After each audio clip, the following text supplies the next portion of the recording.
দেশের খবরে আপনাদের স্বাগত। সঙ্গে রয়েছে আমি অমৃতা। নজর রাখবো হেডলাইন্সের দিকে। ফের খুলে নেওয়া হলো হিজাব। এবার উত্তরপ্রদেশের লখনৌয়ে বাইকে করে যাচ্ছিলেন মুসলিম মহিলা, পথ আটকায় বজরং দল জিহাদি তকমা তরুণীকে। 85 বছরের বৃদ্ধ শুনানিতে, ভাঙা কোমর নিয়েও হাজিরা বৃদ্ধার। ভয়াবহ ছবি উত্তর 24 পরগনার বনগাঁয়। রাজ্য জুড়ে একই অভিযোগ, হুঁশ নেই কমিশনের। পরিযায়ী শ্রমিকদের উপর হামলা, বাংলা বললেই বাংলাদেশি। সাম্প্রদায়িক বিভাজনের চেষ্টা, প্রধানমন্ত্রীকে নালিশ অধীর চৌধুরীর। দিল্লিতে সাক্ষাৎ, কলকাতায় উৎকল ভবনের সামনে বিক্ষোভ কংগ্রেসের। বাংলায় একক সংখ্যাগরিষ্ঠতা পাবো দাবি অমিত শাহর। পাল্টা নিশানা তৃণমূলের। 50 আসন পাবে না বিজেপি, বললেন ব্রাত্য। আসছি বিস্তারিত খবরে। এবার মুসলিম মহিলার হিজাব খুলে নেওয়া হলো উত্তরপ্রদেশের লখনৌয়ে। বজরং দলের কর্মীরা বাইকে করে এসে রাস্তা আটকায় মহিলা, তারপর তাকে টেনে নিচে নামানো হয়। এরপরই মুসলিম মহিলাকে সন্ত্রাসবাদী তকমাও দেওয়া হয়। এই ঘটনার পরও বজরং দলের কর্মীদের গ্রেফতার করেনি যোগী প্রশাসন। এবার লখনৌয়ের রাস্তায় এক মুসলিম মহিলার হিজাব খুলে নেওয়ার অভিযোগ উঠল বজরং দলের কর্মীদের বিরুদ্ধে। উত্তরপ্রদেশের লখনৌয়ে রাজপথ দিয়ে যাচ্ছিলেন বাইকে চেপে, তখনই তার বাইকের পিছু নেয় বজরং দলের কয়েকজন কর্মী। তাদের বাইকের সামনে দাঁড়িয়ে পড়ে উগ্র হিন্দুত্ববাদী সংগঠনের কর্মীদের বাইক। ঘিরে ধরা হয় মহিলাকে। মুসলিম মহিলার সঙ্গে বাদানুবাদনের সেই ছবি সোশ্যাল মিডিয়ায় ভাইরাল হয়েছে। মহিলাকে আতঙ্কবাদী বলা হয়, তারপর তার হিজাব খুলে নেওয়া হয়।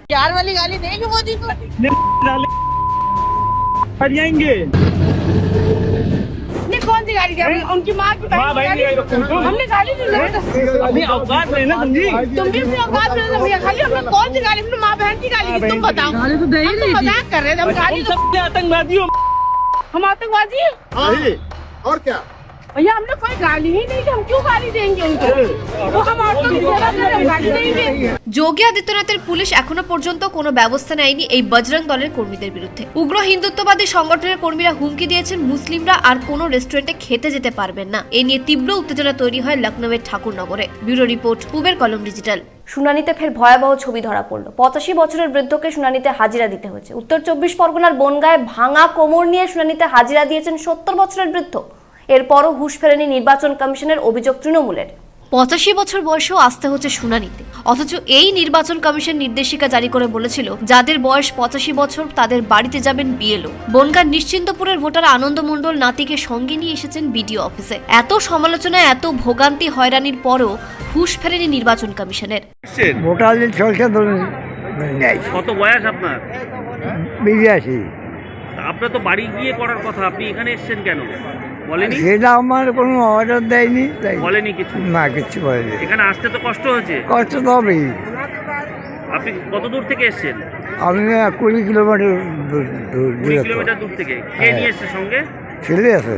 ছেলে নিয়ে এসছে। হ্যাঁ, কতক্ষণ লাইনে দাঁড়ালেন? না, অল্প টাইম ছিলাম, 20-25 মিনিট। কাছাকাছি হলে কি ভালো হতো? অবশ্যই। ভাঙা কোমর নিয়ে শুনানিতে এসেছেন 70 বছরের বৃদ্ধা। 20 থেকে 25 কিলোমিটার দূর থেকে এসেছেন নিরদাসী পাল। 2002 সালে নাম থাকা সত্ত্বেও তাকে ডাকা হয়েছে শুনানিতে। হিয়ারিং এ এসেছেন? হিয়ারিং এসছে। বাড়ি কোথায়? বাড়ি কোথায় আপনার? পাল্লা কি হয়েছে? আপনার সমস্যা কি আছে? এই মাজার হাড় ভাঙাই যে এই দাফনা দেয় এই হাড় ভাঙা নিয়ে হিয়ারিং এ এসেছেন? হয় এই যে ব্যান্ডেজ করা না ই বড়া। কষ্ট হচ্ছে? কষ্ট হচ্ছে? কষ্ট হচ্ছে না আমার, এই বাসে এসেতে নামি আমার মাজা ভাঙা আছে, বুকের দুইখানে। প্রতিদিনই হয়রানির নতুন ছবি দেখা যাচ্ছে রাজ্যে। 80 থেকে 85 বছরের বৃদ্ধ বৃদ্ধাদের ডাকা হচ্ছে শুনানিতে, অথচ কমিশনের কর্তাদের কোনো হেলদোল নেই। তারা বিডিও অফিসে যাচ্ছেন আর দেখছেন অনুপ্রবেশকারী রয়েছে কিনা। ব্যুরো রিপোর্ট, পূবের কলম ডিজিটাল। পরিযায়ী শ্রমিক নিয়ে কংগ্রেস নেতা অধীর চৌধুরী দেখা করলেন প্রধানমন্ত্রী নরেন্দ্র মোদীর সঙ্গে। অধীর চৌধুরী বলেন, বাংলায় সাম্প্রদায়িক বিভাজনের চেষ্টা হচ্ছে। কলকাতার উৎকল ভবনে বিক্ষোভ দেখায় কংগ্রেসও। উত্তরবঙ্গের আইজি মুকেশ ত্যাগী বলেছেন, গত 3 মাসে উত্তরবঙ্গ দিয়ে মাত্র 187 জন বাংলাদেশি ঢাকায় ফিরে গেছেন। বিজেপি শাসিত রাজ্যগুলোতে বাঙালিদের উপর হামলা চালানো হচ্ছে। প্রধানমন্ত্রী নরেন্দ্র মোদীর সঙ্গে সাক্ষাৎ করে অভিযোগ তুলেন অধীর চৌধুরী। তিনি বলেন, বিজেপি শাসিত রাজ্যগুলোতে যেভাবে বাংলাভাষীদের বাংলাদেশি সন্দেহে খুন করা হচ্ছে তাতে সাম্প্রদায়িক সম্প্রীতি বিনষ্ট হতে পারে বাংলায়। অধীর চৌধুরী বলেন, প্রধানমন্ত্রীর হস্তক্ষেপ করা প্রয়োজন। बंगाल के प्रवासी मजदूरों सारे हिंदुस्तान में फैले हुए हैं और हिंदुस्तान की बहुत सारे सूबे हैं जहां उन लोगों पे काफी अत्याचार हो रहे हैं, अमानविक तरीके से उनसे बर्ताव किया जा रहे हैं। और यही नहीं, आप ओडिशा में कुछ दिन पहले हमारे डिस्ट्रिक्ट मुर्शिदाबाद की एक प्रवासी मजदूर जुएल शेख, उनको पीट पीट कर मौत की घाट उतारे गए हैं, और वो भी उड़ीसा की संबलपुर डिस्ट्रिक्ट में। तो मैंने पत्र लिखकर और सारे ये जो घटना घट रही है बंगाल के प्रवासी मजदूरों के साथ, इन सारे ब्यौरा उनको सौंपे हैं और कहा कि बीजेपी रूल स्टेट में, आप ये पढ़ लीजिएगा, बीजेपी रूल स्टेट में ये प्रवासी मजदूरों को इस तरह की बेरहमी से अत्याचार किए जा रहे हैं। आप इसको रोकथाम करने के लिए कुछ कीजिए, क्योंकि आप देश की प्रधानमंत्री हैं। আজ কলকাতার ওয়েলিংটনে উৎকল ভবনের সামনে বিক্ষোভ দেখান কংগ্রেস নেতারা। তাদের দাবি, ওড়িশাতেই সবচেয়ে বেশি করে হেনস্থার শিকার হচ্ছেন বাংলার পরিযায়ী শ্রমিকরা। এদিকে উত্তরবঙ্গ বিএসএফ এর আইজি মুকেশ ত্যাগী বলেছেন, গত 3 মাসে উত্তরবঙ্গ দিয়ে মাত্র 186 জন বাংলাদেশি অনুপ্রবেশকারী ফিরে গেছেন। 2024 সালে 47 জনকে বাংলাদেশে ফেরত পাঠানো হয়েছিল। ব্যুরো রিপোর্ট, পূবের কলম ডিজিটাল। শুনানিতে তলব করে আত্মঘাতী হলেন পুরুলিয়ার এক 82 বছরের বৃদ্ধ। 2002 সালের তালিকায় নাম ছিল দুর্জন মাঝি। তা সত্ত্বেও তাকে শুনানিতে ডাকা হয়েছিল। মুখ্যমন্ত্রী মমতা বন্দ্যোপাধ্যায় আজও বলেন, গরিব মানুষের উপর অত্যাচার চালাচ্ছে নির্বাচন কমিশন। কেন্দ্রীয় স্বরাষ্ট্রমন্ত্রী অমিত শাহ বাংলায় এসে দাবি করেন, এবার বিজেপি 2/3 আসন পাবে বাংলায়, অনুপ্রবেশকারীদের তাড়িয়ে দেবে। মতুয়াদের নিয়ে কেন্দ্রীয় সরকারের অন্য ভাবনা রয়েছে বলে জানিয়েছেন কেন্দ্রীয় স্বরাষ্ট্রমন্ত্রী। তাকে নিশানা করেন তৃণমূল কংগ্রেস নেতা ও রাজ্যের মন্ত্রী ব্রাত্য বসু। ব্রাত্য বলেন, 50টা আসনও পাবে না বিজেপি। অনুপ্রবেশকারী এই রাজ্যে তারাই যারা বাংলা সংস্কৃতি জানে না, বাংলা বলতে জানে না, বাংলা সংস্কৃতি বা বাংলা মানুষ সম্পর্কে কোনো অভিজ্ঞতা নেই। আজকে শুনলাম কবি জয় গোস্বামীকে এসআইআর হিয়ারিংয়ে ডাকা হয়েছে। তো আমি আগেও বলেছি যে ওরা পারলে, বিজেপি পারলে, এতটাই বাংলা সংস্কৃতি বা বাংলা সাহিত্য শিল্পের প্রতি অনুরাগ, রবীন্দ্রনাথ বেঁচে থাকে, রবীন্দ্রনাথকে এসআইআর লাইনে দাঁড় করাতে, বা বঙ্কিমচন্দ্র বেঁচে থাকে। তো এগুলো অনুপ্রবেশকারী কারা, সাংস্কৃতিক অনুপ্রবেশকারী কারা, সেটা এখন গোটা বাংলা জানে। আগামী নির্বাচনে বিজেপি এবং স্বরাষ্ট্রমন্ত্রী, মাননীয় স্বরাষ্ট্রমন্ত্রী এর ফলাফল দেখতেও পাবেন। এখন সময় বিরতি, নজর রাখুন পূবের কলম ডিজিটাল।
ফিরে এলাম বিরতির পর।